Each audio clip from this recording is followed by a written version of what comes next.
Click Medical Report from Home page.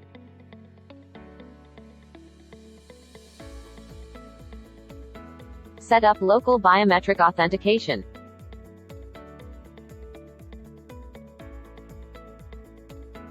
Click Link Identification.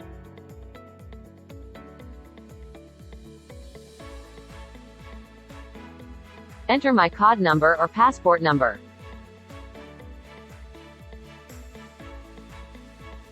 After enter my card number or passport number, click Link.